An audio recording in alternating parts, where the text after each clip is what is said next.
Jason McMaster of Watchtower, welcome to 69 Faces of Rock. How are you doing this morning?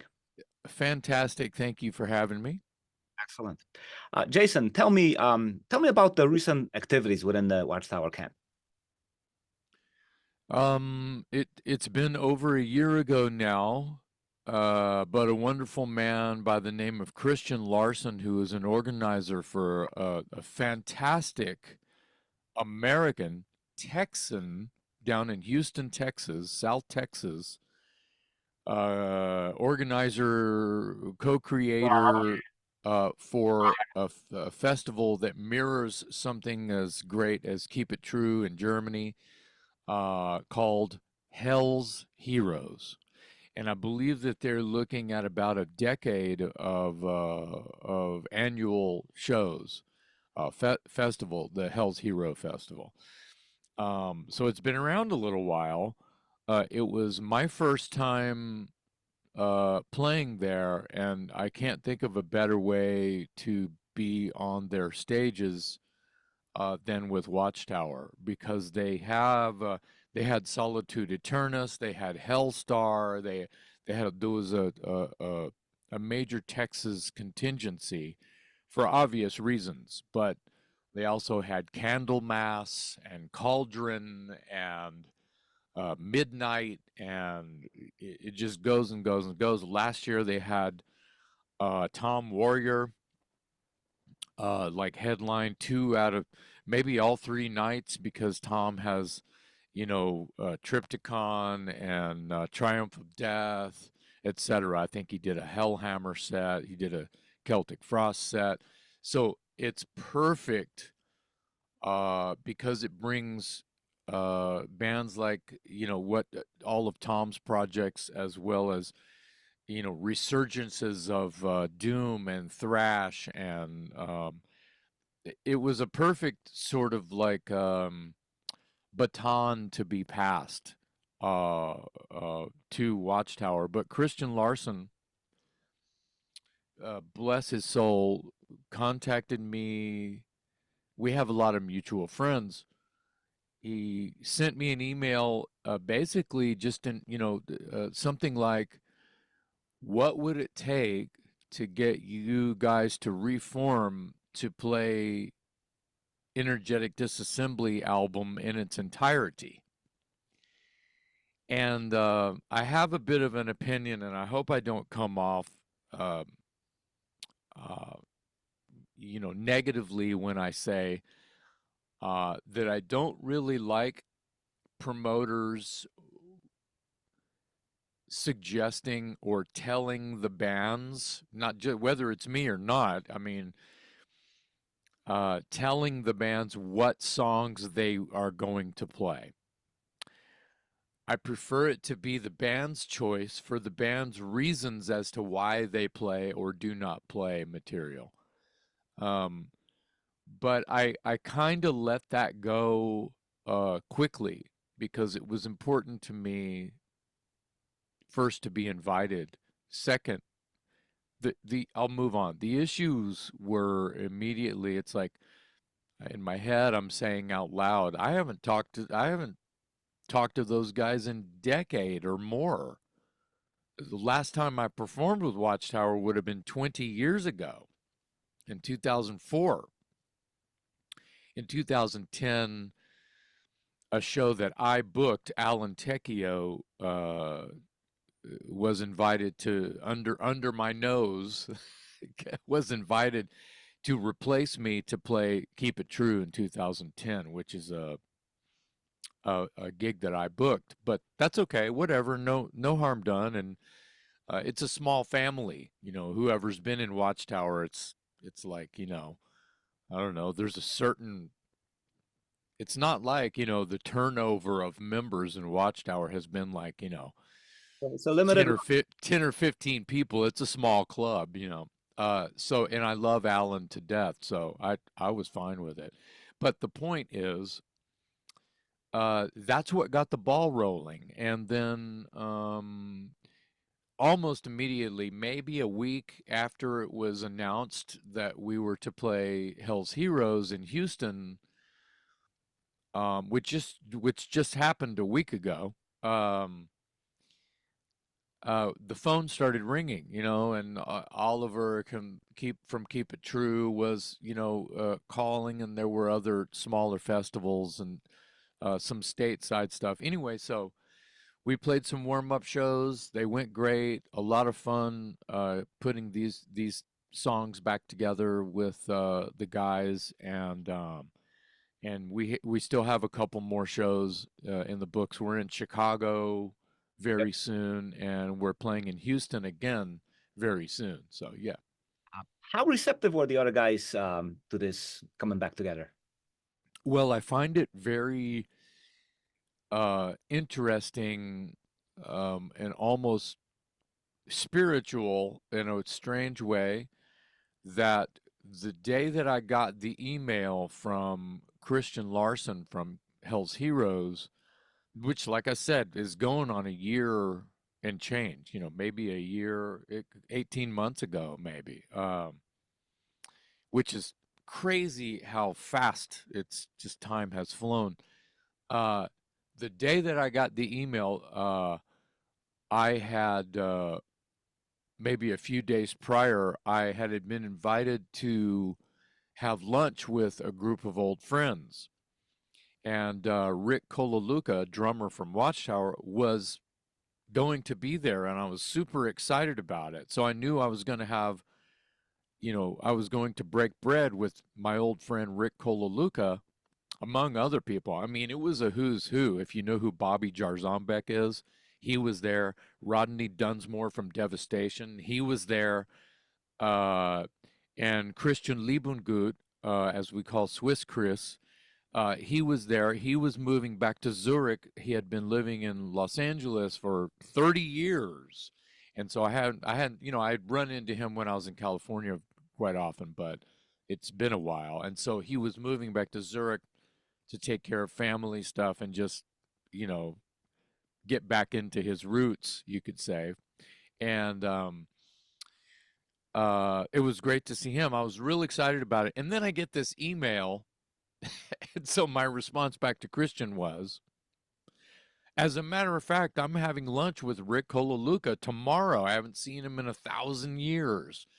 Let's see how he feels about it. And I had Rick contact Ron and Doug about this single festival, not even thinking that, oh shit, the ball's gonna roll now. Your phone's gonna ring now. And there were people texting and emailing me, dude, you're gonna get invited to play other shows. You know that. And I wasn't even thinking that way. They were right, of course, but I didn't think that. Yeah. That's the initial genesis of where we are now. So now, Watchtower is definitely a band that requires a very specific taste. Now, I always felt the band was often misunderstood in the past. Do you think the fans in general are catching up now to what you did decades ago? I think that whatever kind of music it is, it's just fucking weird because it's not just heavy metal. And the only reason that it even works under the banner of heavy metal is because it's loud and fast, right? Or heavy at times, because the tempos are all over the place, as people who are in the know understand that that's part of the extreme, because it is extreme music. When I say extreme metal, people think that it's black metal or, Slayer or something. It's not that at all. But it's fast and it sounds angry and it's very angular. It's geometric metal. It's like it's a lot of numbers flying by. I think that catching up is an interesting suggestion. I think that there might be even more, or I don't really know. honestly, the answer to the question, but I do feel like there is some catching up, but there's also, I would probably bet, as much as being introduced to to a style, to it, especially at Hell's Heroes. It's a little bit, the bands at Hell's Heroes are more traditional. One of the headliners last weekend was Queensryche, and they are arguably one of the bands that was considered a progressive, melodic rock mixed with progressive metal type of a band, even when they came out.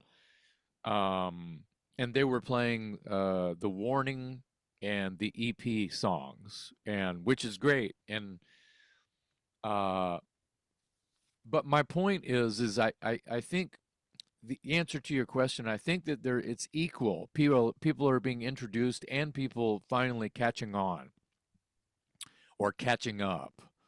I think that it's equal. Yeah, yeah, because I mean, I see bands like Atheist or Cynic who struggle with the audience when they came out. I mean, it was really wonderful music, and all of a sudden now they're able to play tours, and there are a lot of people in attendance who were not even born when those records came out.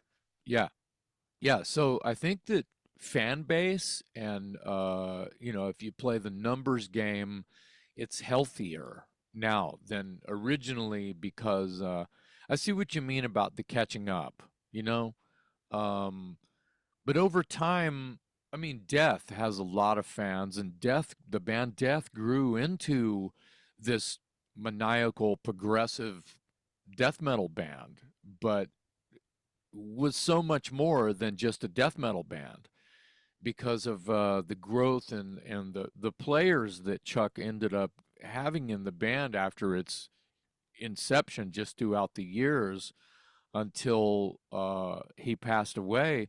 He was always breaking the wall down and getting weirder and doing something different, and he was progressing, and Oh, that was exactly what he wanted to do with his music. And I think that now his music is so celebrated, it's so celebrated, and I think that that fits the question you were asking just as much as it does with Cynic, Atheist, Watchtower, things like that.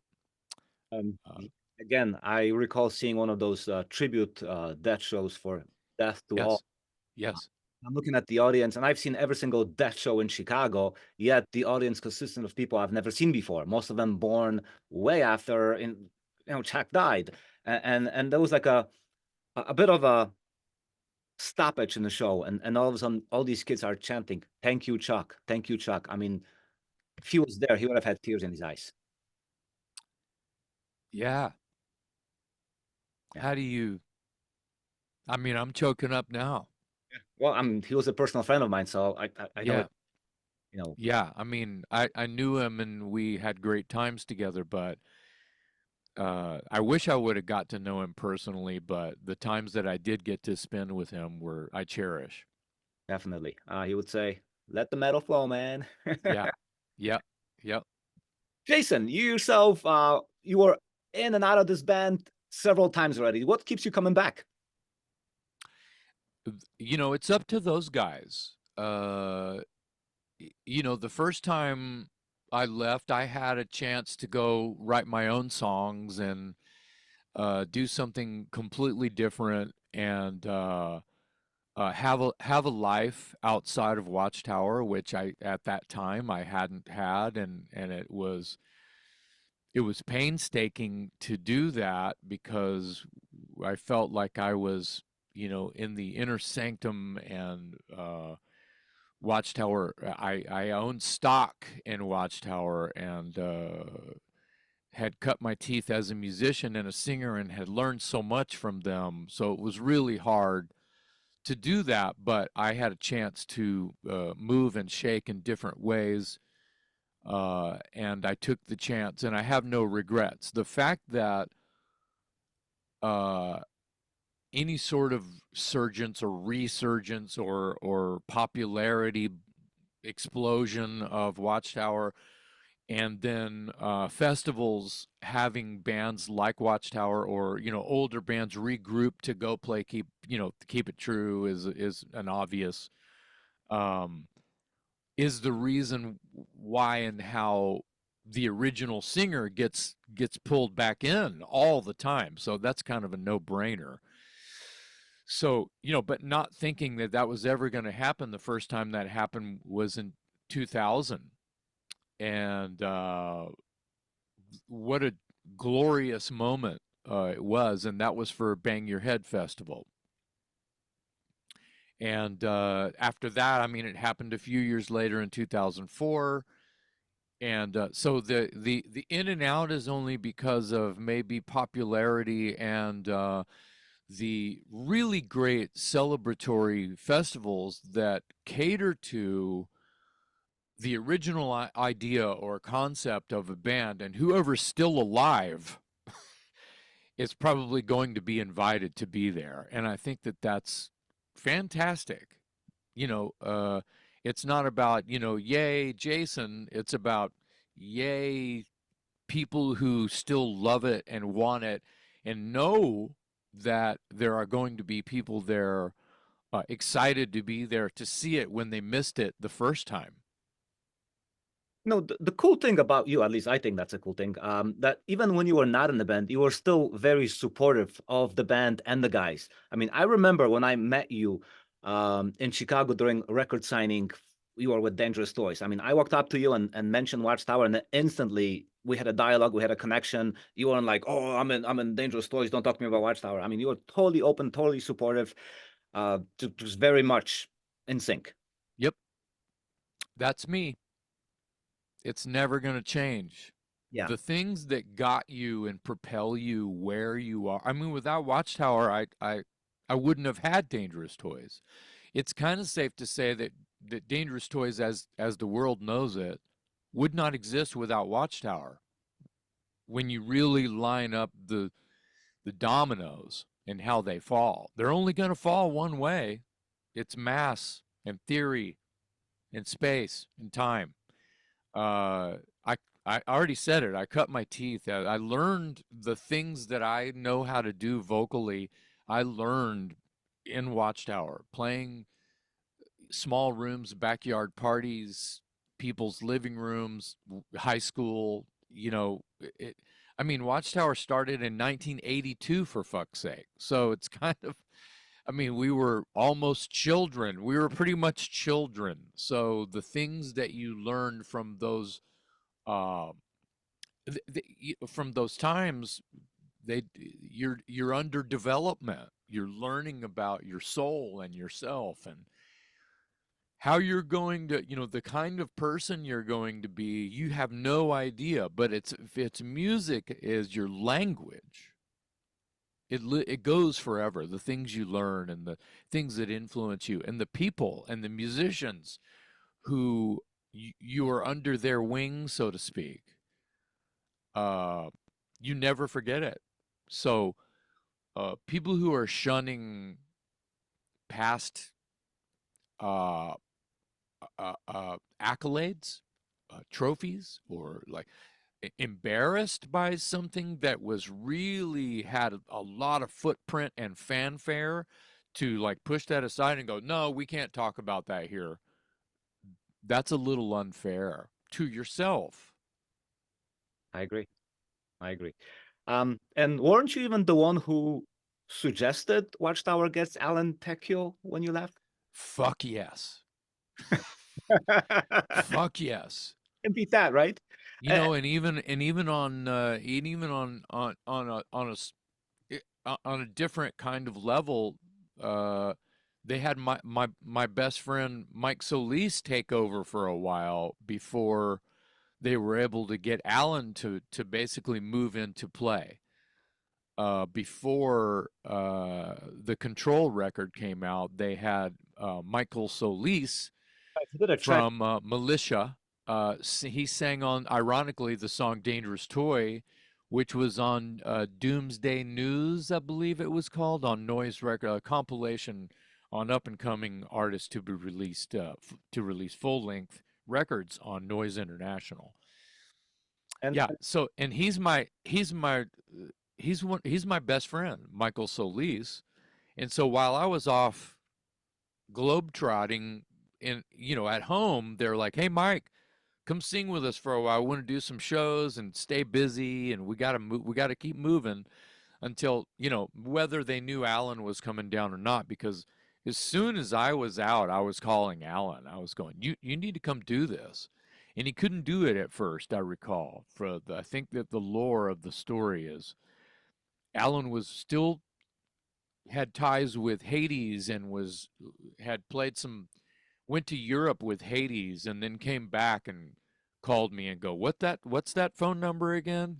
So he decided upon his own that he needed to do that. So and how did you feel Alan did carrying on with a band that you had, a lot say into? he's a great singer, and I was a Hades fan, and we were close already, just even though it was just pen pal and talking on the phone, and this was the 80s, and that was how the 80s went. But I was uh, I was ecstatic that he wanted to do it. I knew he was going to fit just because of his style of singing. And as far as like how he did on the record, I don't know anyone who could have done any better than that at the time. Um, I think he's at fast forward to now as a singer. He's a better singer now than he was back then, and back then he was fantastic. So he's a stronger, more powerful, in control vocalist now than he even was back then. I also want to talk about the ideas that it's very interesting to think about what was in his mind and how he was taking on that material to record Control and Resistance, because he was listening to cassette tapes on a Walkman. He was listening to demo versions or live recordings of the songs that were to make up the Control and Resistance record. And me and Billy White were still in Watchtower when about 5 or 6 of those songs were written. Mayday in Kiev, Control, The Eldritch Instruments of Random Murder. Those were all Billy and Jason songs. So, there were very few songs on the record, that 2, maybe 3 tops, that I was unfamiliar with when the record came out. So Ron was learning the bulk of that material off of, my vocal tracks. And for the most part, probably Billy White's guitar playing. So the feel of, how Alan is singing those songs is interesting to me, because I hear where he's slightly changed the phrasing, whether it be on purpose or accident, it's neither here nor there. But his only source material were live recordings and demos of like I said, me and Billy playing in the group. So it's kind of interesting, his take. But here's the deal: it's like that's how the song goes. I mean, there's not a whole lot of different phrasing you can do in the spaces given for for the vocal track. There's not a whole lot of different things that he could have done without rewriting the whole fucking song. Correct. So, as Ron and I laugh about sometimes, that's how the fucking song goes. So there's not really any other mathematical equation for this section of vocal to go any different than I had already found I, and established. Yeah. I felt they did wonderful. I mean, at that Yeah. time, the album of the year when that came out. Wow. It was a good year. 89 and 90 were great years, even though music was about to just get flipped over on its side. I feel like it was still a great year. It was as good probably as, 85, 86. And I think a lot of things were changing, though. true. The fanzine I was doing at that time, I interviewed Dog, and I put him on the cover with that record. Nice. Yeah. Um, you're about to make your first live appearance as Watchtower in Chicago. You played Chicago before, I know that. How did you get involved with Legions of Metal Festival, and what should Chicago expect? They just hit me up on an email. That's pretty much the way it works now. I had played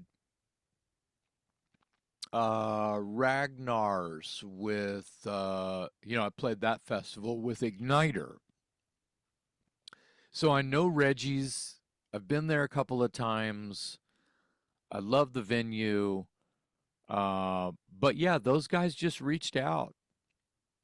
And they were one of the people that contacted soon as Hell's Heroes announced, they were one of the people that reached out. Um, and I'm extremely happy that we were able to make it happen for Legions of Metal.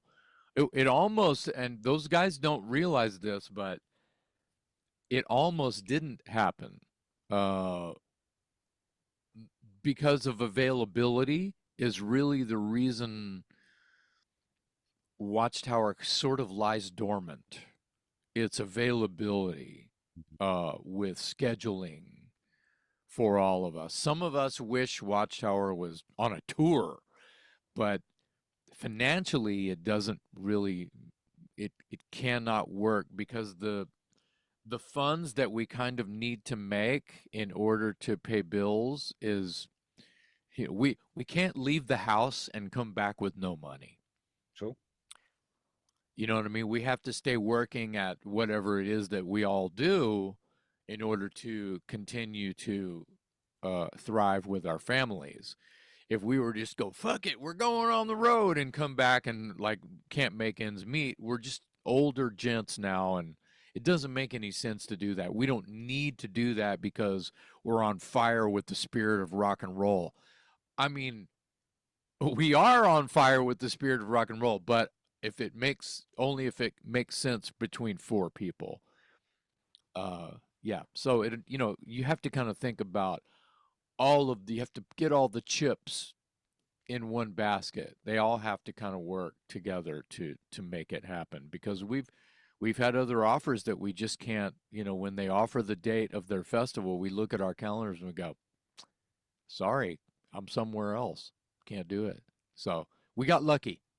It works a lot better when you're 18 as opposed to when you're 55. Oh yeah. Yeah, you get in a station wagon or a broken down van and you have to fix it every day to get to the next show, that sucks when you're 60. Yeah. So it's probably not going to happen again like that. So we have to make means happen a different way. Next year, Energetic Disassembly turns 40 years old. That's right. How do you feel about this album nearly 4 decades later? I feel like at the time we had no idea we were creating something that would be so cherished and celebrated with very little tour support, very little. I mean, with me jumping ship when I did. I mean, the hoopla of Energetic Disassembly may or may not have even happened yet before I jumped ship, right? Before I took off. Because, the idea was to make a second record and it was, things had slowed down a little bit instead of sped up. And things were changing with, the leaving of Billy White and then Ron coming in. But when you think about the original tenure or lifespan of that record, you figure, when a band makes a record, I know this now when I was, 20 years old, I'm not thinking like this, awesome, we got a record. All right, let's go play some shows. Yay. And then you go to your shitty day job and you survive and you have a great time. And that's what it's about. You're not looking to be this phenomenon. You know what I mean? Which is kind of where it's the pressure is on because people think Energetic is this like grail of uh, it's arguably a pioneering record. In some ways, it is. Yeah, yeah. So that's a lot of pressure when you're 20 and you put out that record, but it wasn't a phenomenon or a it was a slew of reviews going, what the fuck is this? I don't even know what category to put this in. Well, first stop trying to put it in a category. It's just loud, fast music. It's just crazy music. But, you know, if they're reviewing the new Motorhead record and then they're going to listen to Energetic Disassembly, they're going to be like, wait, what? Wait a minute. Because it's not the same category. The It's not this. metal. Yeah, it's a math problem and not a blues record with distortion, right?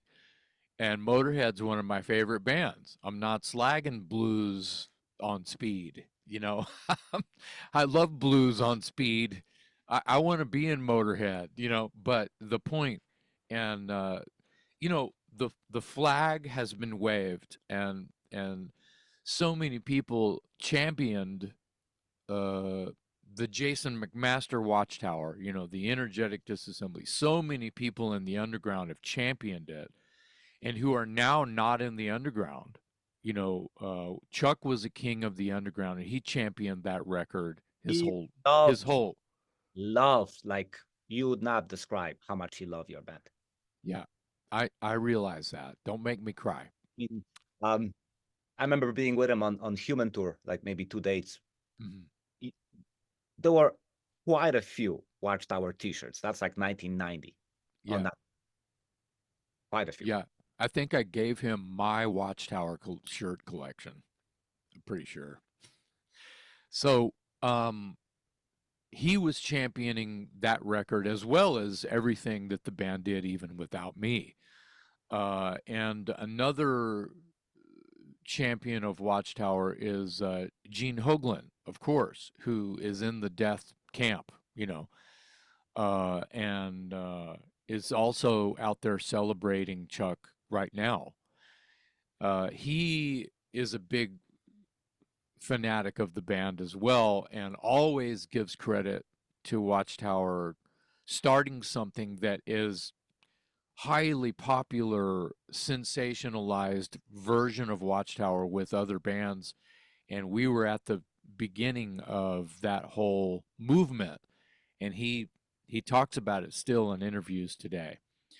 Another one is Mike Portnoy, who wrote Watchtower a letter. It was to me, but it was you know, for Watchtower. I I must be clear with that. He was writing to Jason, but it was about, hey, I got the Energetic record, and me and my friends are all at Berkeley, and we have this band called Majesty, and we love prog rock and prog metal, and oh my God, this, you know, that's Mike Portnoy in a letter to the band, and you know, still to this day, same championing, and he is a phenomenon. You know, Mike Portnoy is a phenomenon, but he's one of the people, just like Gene Hoglan and Chuck Schuldiner are both phenomenons.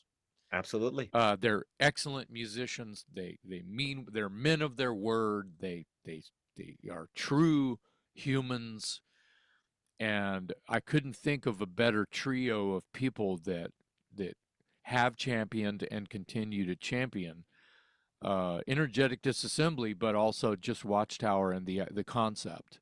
Mhm. Even though Watchtower, the only footprint we have is by legend because it's not by touring. Our live shows are so fun, and people just walk away going, "I feel violated. What the fuck just happened to me?" You know, because it's, you know, the shows are like that. I mean, even at 60 years old, we're going crazy all over the place and playing rather sloppy, actually, because we're sacrificing tightness for, you know, being the maniacal. if you play such crazy music and you just stand in one place, like, oh shit, I don't want to fuck this up because the songs are so hard and crazy and math problems and blah, blah, oh my God, that's no fun. It's no fun. For us, it's no fun. So we want to, I mess up the lyrics. We're forgetting parts. Oh, my brain is mush. Where am I? Oh, okay. Oh, there I am. Cool. Off again. We make it fun. We want it to be a fun live show, and like, well, those guys were thrashing on stage. Well, it's always been that way with our live shows. If you've ever seen Watchtower, have you ever seen Watchtower? I've seen videotapes. Okay, Videotapes, like Doug would send me videotapes with you. I would have some videotapes with Alan, but you guys never made it to Chicago. right, That's as close as I ever got. right. Well, it's going to be fun. I'm looking forward to It's that. going to be fun. Yeah. You mentioned Billy White a few times. What is he up to? I feel like I say it wrong when I say this, but I'm going to say it the same way only way I know how to say it. He is he's not in Tibet, but he is sort of like a Tibetan monk priest. Hmm. He has a priest name that he goes by sometimes. He is very spiritual, obviously, with the tags I just used. But he's Billy White. And he was on my podcast fairly recently, and we talked a lot about the old days. A lot of it I had to jar his memory and hold up, some show and tell. Remember this? Wow, you created this. Wow, you remember the, oh yeah, wow, I forgot all about, because he's just in a different world now. He's living in New Mexico with his family, and he does uh, spiritual retreats, and he tours doing music. It's not like, every night, but he travels around and performs.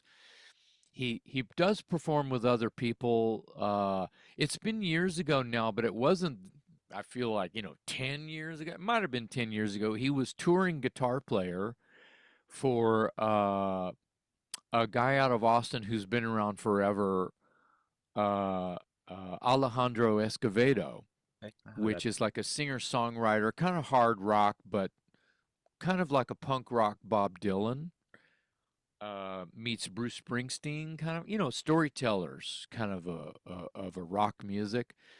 And he was always a big supporter of Watchtower and the local scene in Austin, Texas. And he knew Billy, and he loves Billy's playing, and he hired Billy. They went to Europe, and Billy was touring guitar player. So, he's still a musician. He's still Billy Wyatt, but he's not necessarily seen as this creator of something, because I put a lot of pressure on. I feel like I put a lot of pressure on Billy White creating something that people had never heard before. You know, This like sort of stop start guitar riff, mathematical, kind of crazy, frenetic, like what the fuck is happening right now? But it obviously, I mean, you could take some of the riffs off. I don't know. I'm just stabbing in the dark here, but maybe Rush, or even, Metallica's "And Justice for All," a couple of songs, a couple of riffs off that record, and they have the same sort of idea. It's not the same, but it's the same idea of how like crazy the riff can feel. If you're trying to dance to it, good luck. I feel like he created something, I mean, not by himself. It was Doug and Rick were there with him, but he's the guitar player who made that a thing. If it were ever a thing, it's now more a thing than it was when he created it, as we kind of touched on a little bit. You're definitely right. Have you ever heard a band that would remotely sound like Watchtower? You know, I've dabbled in Mekong Delta and Siege is Even and the German, the European bands who have gone in public and actually cited Watchtower as an influence. And I hear similarities in bands like that. I'm not saying that I hear, oh, they stole that. I'm no, very original, but you could see maybe some of our blueprint. They've seen our blueprint, kind of a thing, maybe, if even that, right? Uh, so I know that in Europe there is an underground that has dabbled in that. I also feel like with Chuck and the guys in Nasty Savage, and there's there's a few more, Cynic and Atheist, that whole camp of Floridian metal, not so much the death metal guys, but I know that they were all into Watchtower in their early days before death metal had Floridian style death metal had become its own monster. uh those guys, that all of the name dropping I just did, I could be more specific, but why I don't need to, were still are championing Watchtower. Death being Chuck being at the forefront of championing Watchtower, and understanding how that type of riff or that type of time signature um, works musically and can be put into, a 10 or 12 song album. Let's switch gears for a little bit. Yes. Recently, you had a chance singing with Accept. How Yes. did this happen? And why do you think they specifically chose you? And what was it like singing with a band you probably grew up idolizing? I know I did. I freaked out. Uh, I don't, yeah, the same thing happened with Armored Saint. A month later, I was out for the same reason. Mark Ternillo of Accept had come down with an upper respiratory issue and was ill. And it was heavily suggested by his doctor, as well as he's like, man, I can barely talk. What are we going to do? And this would have been, it's over a year ago now. This would have been in October of 22. And they had done a show, and Mark was obviously struggling. It was somewhere on the East Coast. They went to Canada, and Mark woke up the next day and couldn't breathe. He couldn't talk. He couldn't breathe. He was really struggling. And the band went on in Toronto, where Christopher, the drummer, and Martin, the bass player, sang some songs, and the audience would sing along, and they had a great time. But without Mark, the band went on without Mark. Wolf Hoffman, I believe, had decided that they didn't want to keep doing that until Mark was better. So they were scrambling for a singer to just do like 4 shows on the or more, it depending on how quickly Mark was feeling, better, could get cured with this upper respiratory issue, antibiotics and lots of rest and stuff like that. Well, it was kind of a scary moment for them, as you can imagine, because when a band has to cancel, your crew doesn't have a job. You don't have a job. Your schedule is clear, and you didn't mean for your schedule to be clear. Everybody has bills to pay. So instead of just like fucking off and then having to restart your tour and regain momentum with no rehearsals, no gig, no money, no blah, you know, and also the clubs lose money too. And whatever advances you've been given, you may or may not have to give some of that back. Who knows? Business, just dangerous, terrible financially, physically, mentally, terrible, terrible, terrible. Okay, now that I've built that up, they're scrambling for a singer.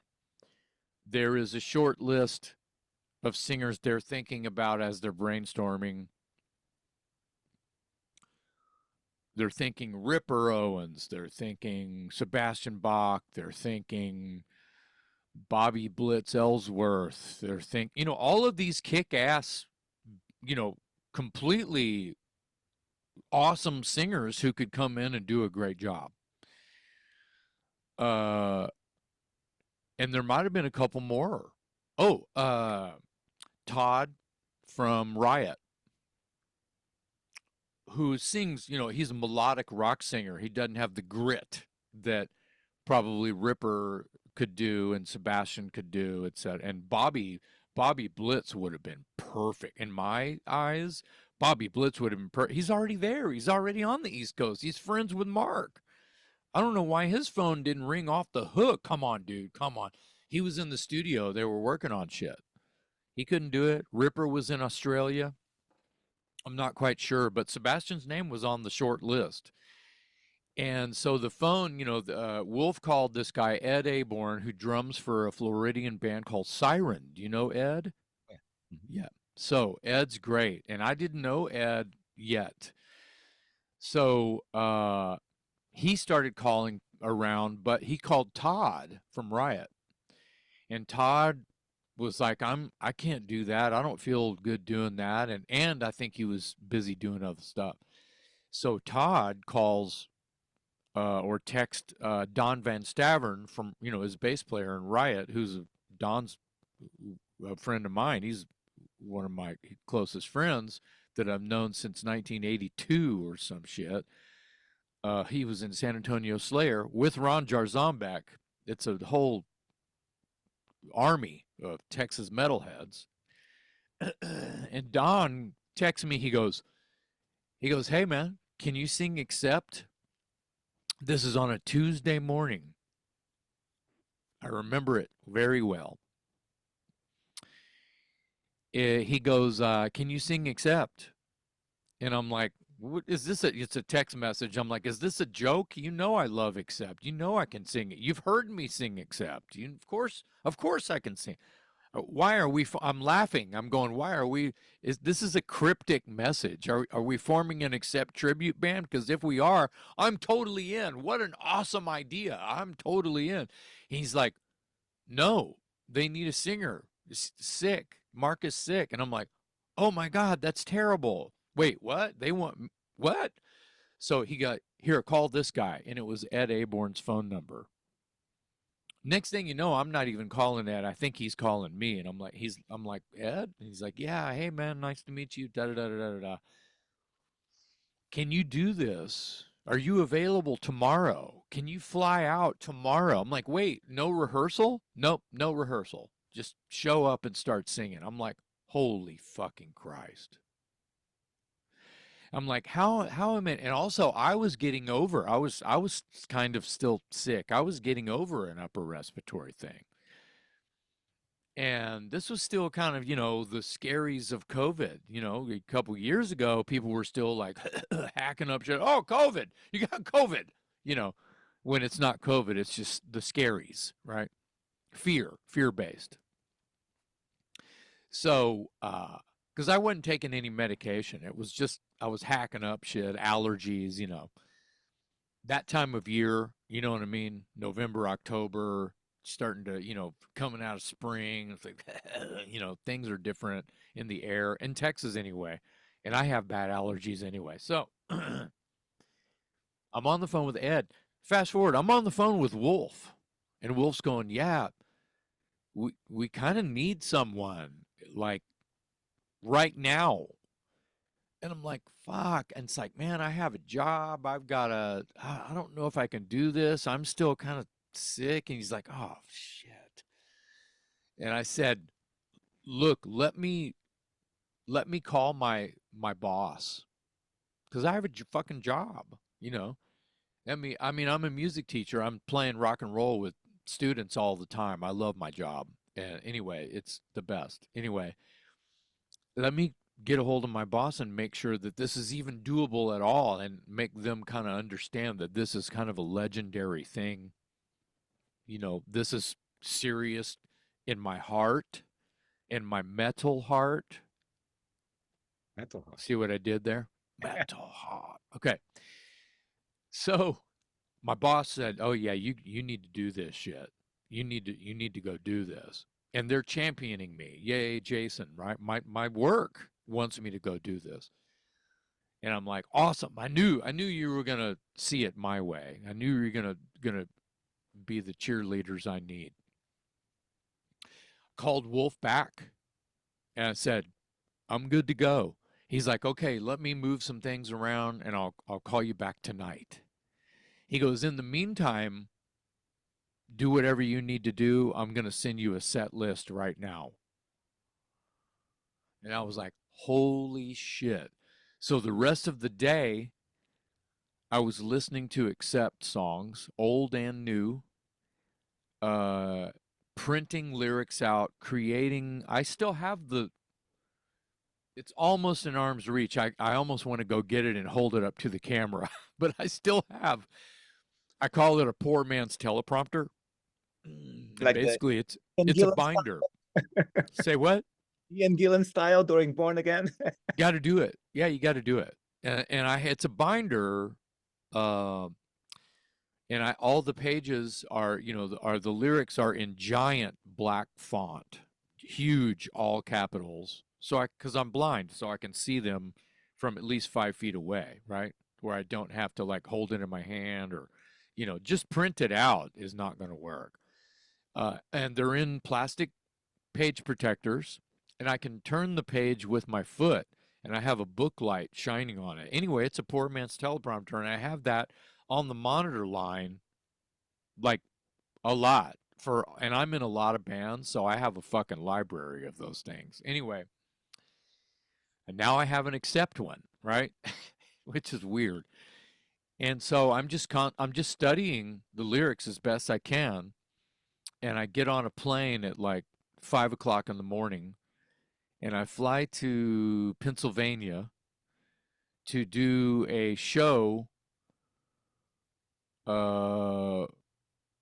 at, I think it's called Pikes Peak, not Pikes Peak, something like that, in Jim Thorpe, Pennsylvania.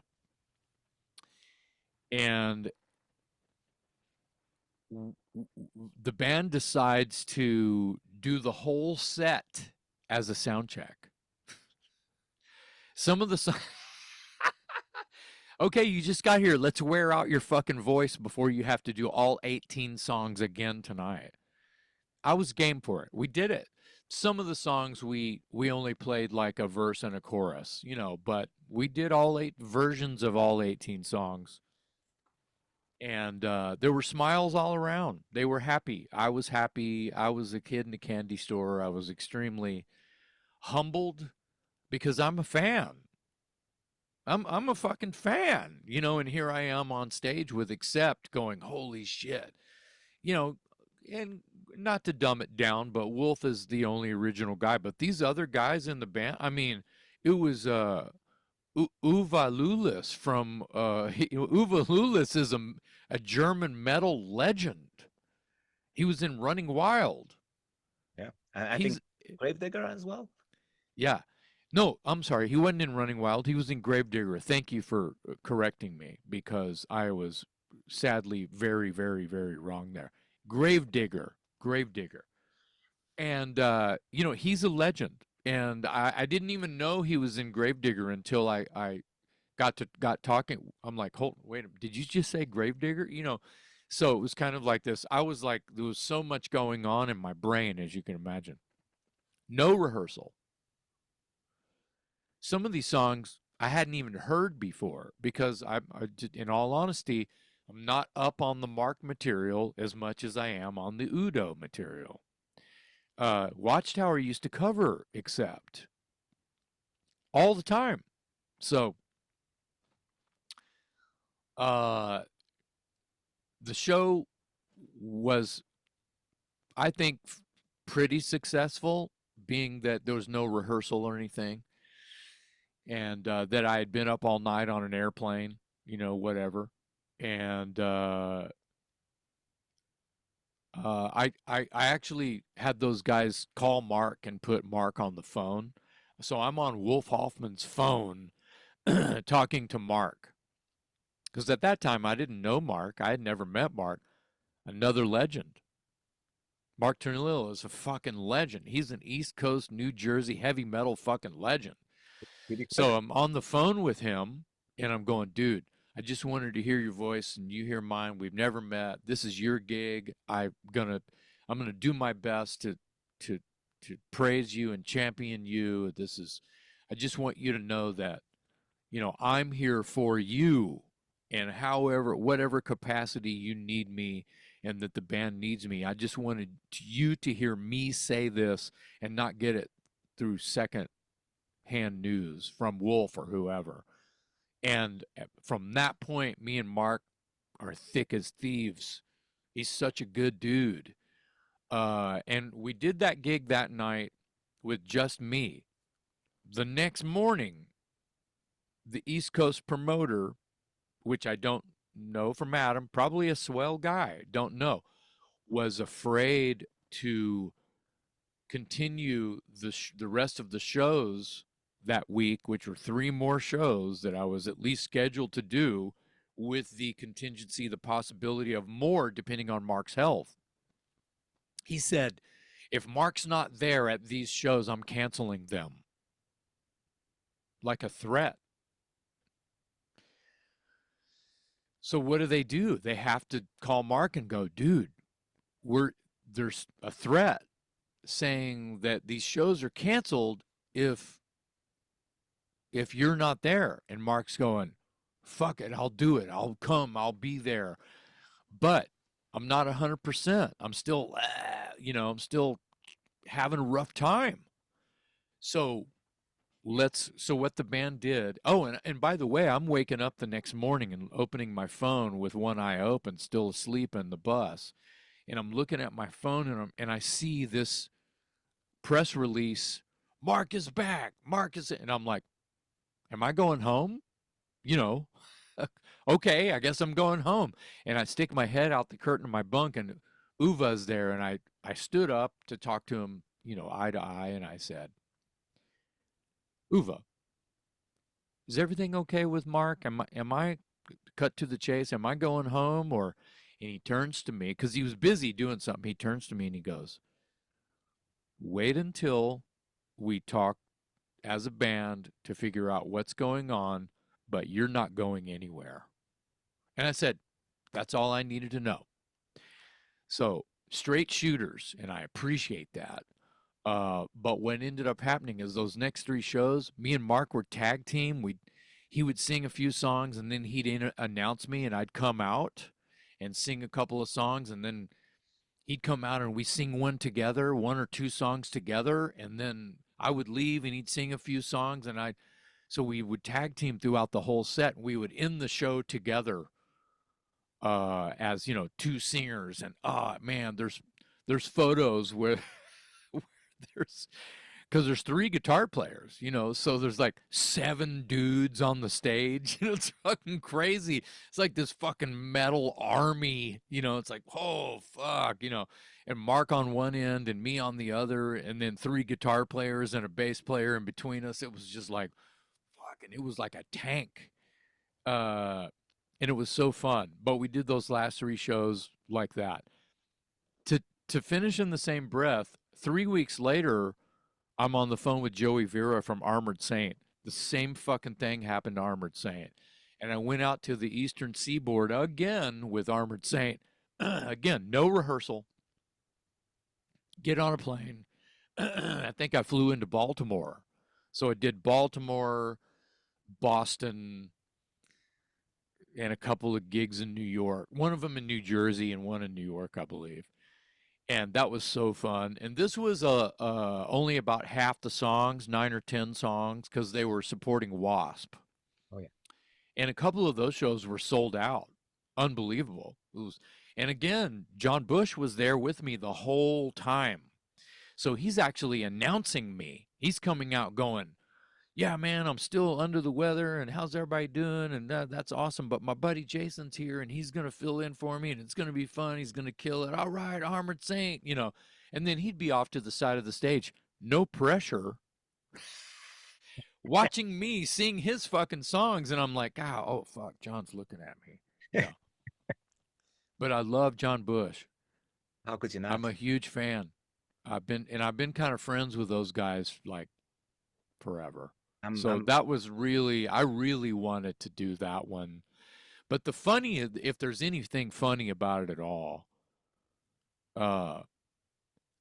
is having to call my boss again for the same reason. And I'm like, hey, boss, guess what? Just guess. just guess. And their reaction was, again? I go, get this, different band, same reason. Craziest shit that's ever happened. Twice in 2 months. This is the craziest shit that's ever happened. I mean, one of the craziest things that's ever happened. But with all the respect and the care and the love and the, you know, the, if I don't say so myself, the balls that it took to go up singing songs that I'd never sang before, never even heard before, for those two bands, that of course there's a breaking point. I knew, you know, quite a bit of, well, some of, if not quite a bit of the material from both bands, because I'm a fan. It's kind of like you had to be a crazy person to just wear those shoes. True. Well, you never know. One day, Angus can call. You never know, man. You never know. Finally, what surprises you the most about Watchtower and its ongoing legacy? My gut reaction to that question is the fact that it won't die. Now, it's not just Watchtower that won't die. There's a lot of bands who have this profound respect from fans, whether they're new, just introduced, like we talked about earlier, or they missed it the first time, they never they never saw it live, or they finally got the record that they've coveted and they've just been listening to YouTube versions or a burned copy of it or whatever, and they're legitimate fans of that, is the reason that it won't die. And the fact that it won't die, and that people 40 years later are still excited about something like this, of any air of news that were even still alive, much less playing shows at all, is crazy to fathom. And thank God that people love music so much.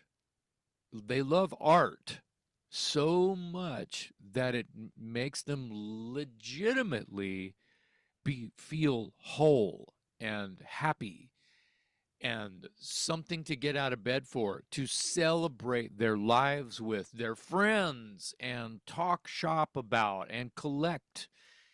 And it's very romantic.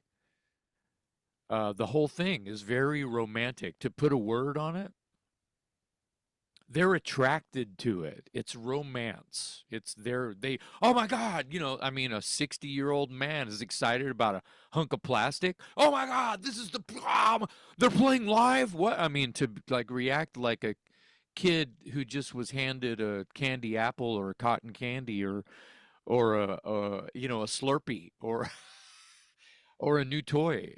on their birthday. It's the same part of the brain. The fact that that still happens and that I are involved at all in that that video or that episode or that memory or that, it blows my mind every time I really think about it. And that's a romantic relationship. And that is the surprise, but I'm surprised by that every time I get to take the microphone and sing songs that I helped create. That's the excitement, and that's what blows me away. And there's people out there championing it as well, they're helping it not die as well, just by having it on their lips, you know. Thank you, Jason. Good luck on this recent run, and I can't wait to see you do the magic in Chicago. Yeah, it'll be a lot of fun. I can promise that. I love Chicago. Doug is in Chicago right now. You're kidding me. Yeah, he's on business, but he's in Chicago right now. He said he was going to go check out the venue, and I think he's staying in a hotel near there. So, yeah. But thank you for having me. Yeah, it's going to be fun.